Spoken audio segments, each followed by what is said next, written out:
currently we are inside of a tunnel. We're just waiting for a truck to go past. We're going to get you guys a acceleration reaction and some sound reaction. Okay. 3, 2, 1, let's go. 3, 2, 1, let's go. It's completely quiet.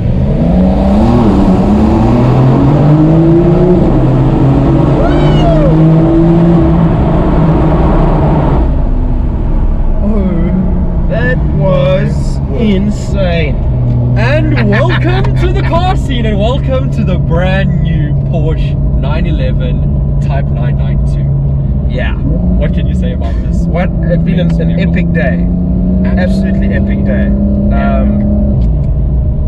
So, yeah, it's we've driven the Carrera 4S, and now we're in the Carrera S, which is rear-wheel drive, on a beautiful mountain pass in Cape Town, driving what is probably the most iconic sports car in the world, the 911. It's the most iconic, and this is your first time. this is Behind the wheel of a 911. of a 911. Yes, we were together for the Macan launch, but honestly, from a first-time point of view, it's a completely new experience to me. So let's talk power figures.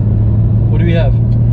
331 kilowatts, 530 newton meters from a twin turbocharged flat 6. Yeah, and now the cool thing about this engine is that Porsche have actually moved it 20 centimeters forward.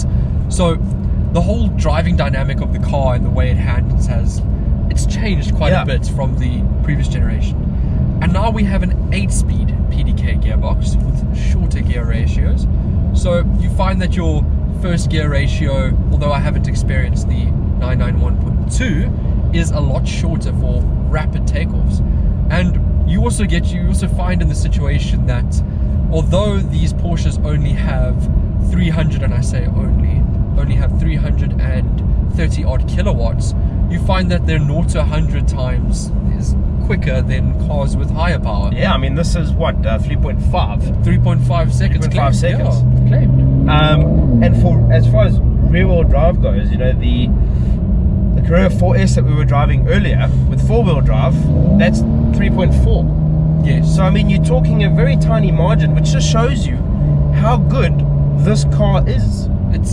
It is impeccable. I'm stuck behind a truck, so yeah, it's a bit of a bummer. And we're on a mountain pass, so this is. But it gives us a good time to talk about the interior. The interior, yes. What is your favorite feature here on the interior? Oh, it is a difficult one for me. So I would have to say my favorite feature is definitely this analog passing opportunity. Let's go. It is definitely the analog retro styled. This guy is. It's leave it recording.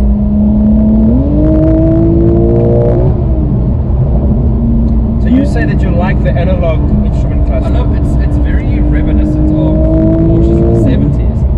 Yeah. In the sense that it's got that iconic little pin in the middle.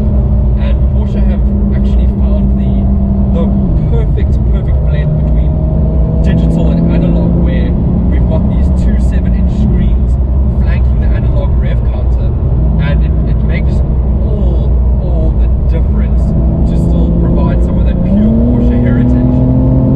Even the dashboard over here, it's quite heavily raked on the passenger side. Yeah, I really like it. It's very much like the original 911. Very reminiscent of it, yes. And then we have the 10.9 PCM Porsche control management system.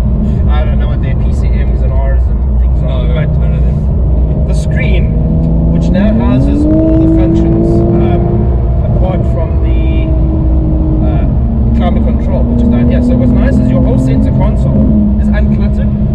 It's not distracting. It's neat. And like I said earlier, you know, the car kind of just embodies a more perfect version of the 911 as the generations go on. It's absolutely incredible to find. I mean, like, because every motoring journalist or owner of a Porsche is always like, this is the best one, and then Porsche brings out one that is not drastically better, but just enough.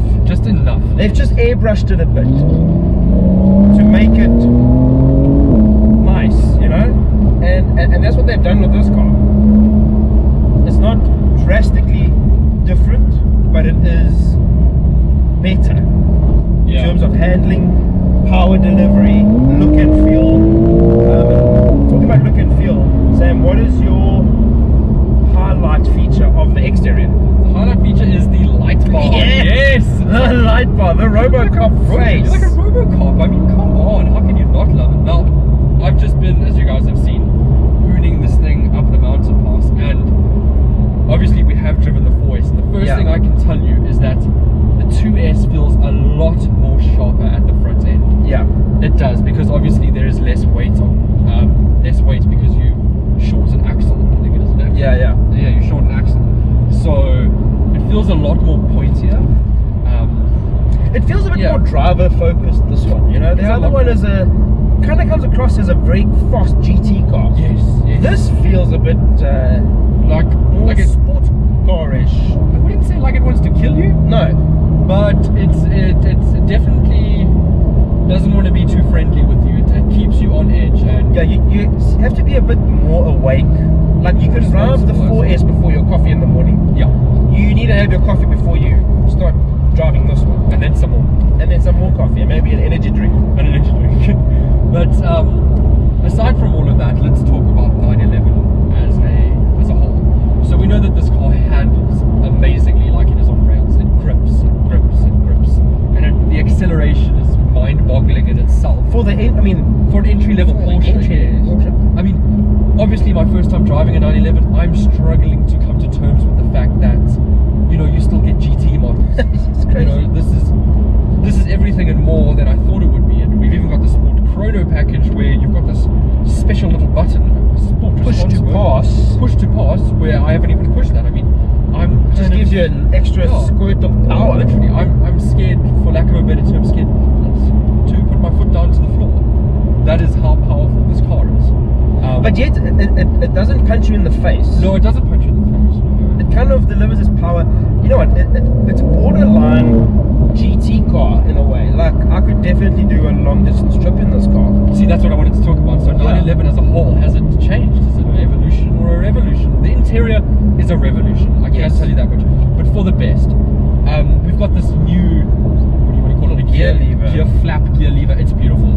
It's received a lot of criticism. People say it looks flimsy. It is solid. It is a dream to interact with. I'm a fan. I'm a huge fan. I think it's cool because it's not big. It's just there. If you had a normal one, it would sit out here. You know. Yeah. And that's a bit hard. This is I mean, it literally, you just need to get it into whatever gear that you want. This is so rapid. I can't get over how rapid this is. It covers ground so fast. Immensely fast.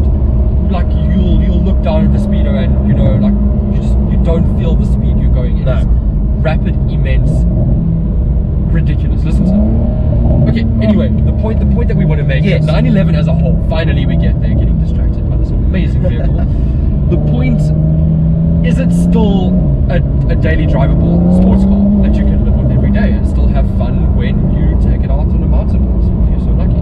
Yeah. What do you think? Yeah. Of course it is. The Porsche has always gotten it right when it comes to the 911, and this one is no exception. Everything about this car is pure brilliance. It is a beautiful machine. It delivers on power. It delivers on thrill. It's comfortable. We're driving in sport mode. It's not bouncy.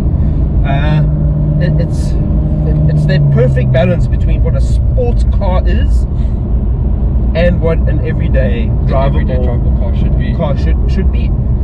The thing is, I mean, you can pick up the wife and kids in this car, or the wife can pick up the husband and the kids. Well, I don't know about kids though. No, kids will fit in the back there easily. I mean, kids like will fit in the back easily. A toddler, yeah, for sure. I mean, come on. I mean, you're not gonna squeeze the whole family in. Yeah, I mean, that's why you buy the Porsche Cayenne and the 911. Yeah. That's the. Brakes are incredible. The brakes are incredible, as we just felt. So to sum up, Sam,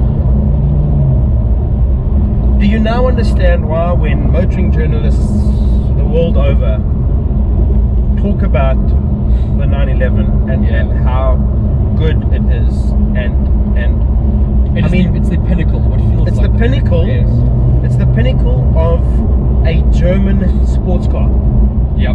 And I'm extremely privileged to be sat in this Absolutely. driver's seat today. I mean, Justin is saying, when was the first time you experienced Last a Porsche? year. Last year was the first time he experienced a Porsche 911. I am 20 years And I've old. been doing this for 10 years. Yeah, I've been doing this for 8 months. Yeah. Well, basically. And I'm And it's 20 all years thanks to you guys old. Exactly. watching videos, liking Instagram posts. So we would like to thank you guys for that. 100%. Thank you so much, everybody. Yeah. So, I don't want to sum up just yet, though. because there's one thing I want to ask you about. The wet mode. Tell me about that. Okay. Because we've been hammering in the dry. We've been people just taking photos of us. We're in sport plus, sport mode, whatever. What's wet mode? So basically, wet mode it's been in the development stage for a long time now. Something like 10 years, I think Yeah. they said it was. Basically, there is an acoustic sensor, I kid you guys not, and you can see this acoustic sensor. There is an acoustic sensor in the wheel well that will literally monitor the pitter-patter of a raindrop. I'm thinking of that song, pitter-patter. Yeah. It will monitor the sound of raindrops, and it will prompt the driver to go ahead and adjust the drive mode to wet mode. So in wet mode, the accelerator pedal is a lot more flat. It doesn't allow you to go into sport mode. It sort of sharpens the Porsche traction control and the stability management, just to ensure that it's a whole lot more safer to drive. Yeah. I mean, if we haven't heard about the Porsche case right now that's going on with that whole Indaba, then you would understand why this wet mode is here and why it has come. Yeah, it just adds an extra bit of safety, which I think is important, especially in wet conditions. And you know, like as Sam said, it adjusts the gearbox, the drivetrain, it adjusts the traction control, and all of that. I mean, sometimes we can forget. So sometimes you might be living in a place where it's raining, but it's a bit dry. But you'll get to a spot where there might be a pool of water. Yes. A big pool of water that you don't see, and you bombing along in your 911 and you hit this water, and you know, bad things can happen. So this system just tells you, you know, It's like your safety net. it's a safety net. Because I mean, I don't know if you've noticed, but I've noticed that when it rains, people lose their ability to drive. Oh my gosh. Don't even get me started. Yeah. Please. So we have wet mode, which I think is really cool. And it's very clever. Like Sam said, it's all these sensors that pick up when it's wet. It prompted Justin earlier. Yeah, because it was raining. Yeah, it was raining, obviously. Is there anything else we need to touch on? Sam, you know the thing with this car is you're not going to fault it. You can't fault it. You can't fault it.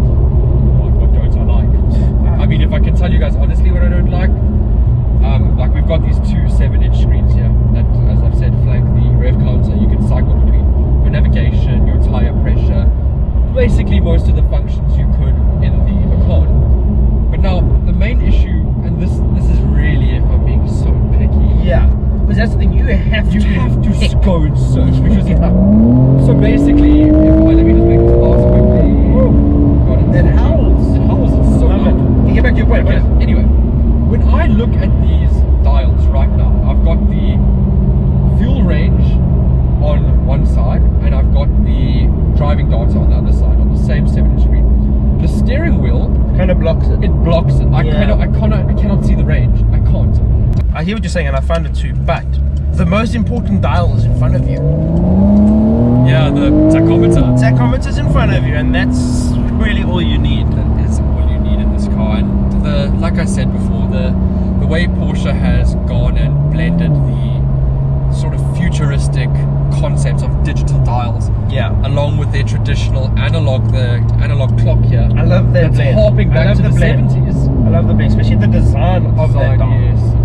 It's like 3D even. Yeah. It's beautiful. I mean, every time you pass revs, you just want to hit the red line more and more. It's crazy. So to sum up the 911 in whole, it's also received quite a lot of controversy over the sound. Yeah. A lot of people aren't enjoying the sound, but I'm just going to slow down over here. There's no cars behind me, just because I don't really want to go over speed limits. And I'm gonna punch it. We're gonna see how fast the PDK. Push the button. reacts. Okay, it's time to push the button. Push the button. We're gonna push the button. 3, guys. 2, 1, go. Okay. Let's lock up speed. Yeah. just above. Okay. Ooh. Listen to it. Oh, we're still in sport response. Push it again. There we Go go. out. Jeepers. I mean, okay, then This side. that's the other thing that I wanted to touch on is the sound. The sound is insane. The sound is insane, but a lot of people aren't enjoying it. I don't know why. It's definitely, there is definitely some kind of piping in here through the speakers, but I'm enjoying it. Listen to this. I'm just hearing it from the back. You There we just go. get these like little It's like a popcorn machine. It's a popcorn machine, man. Listen to, come on. Oh, it's so fast. It is just Effortlessly fast. It is relentless. Okay, anyway, guys, so that's been the Porsche 911 video. Good Thank day. you so much to Good Just car. for joining us. Thank you to you. And obviously, I'm noticing a ton of you guys are watching the videos without subscribing. And well, Subscribe. just subscribe, guys. Honestly, I don't post that often. I'm gonna look to post a little bit more often so I can bring you guys more awesome content like this. So leave a like on the video, subscribe. It would definitely help me out a lot to get to more places and get my bum into a few more cool seats. So yeah, And bring you guys along for the drive. yeah, I bring you guys along for the drive. Thank you so much for watching, and I look forward to seeing you in the next one. Cheers, guys. Cheers.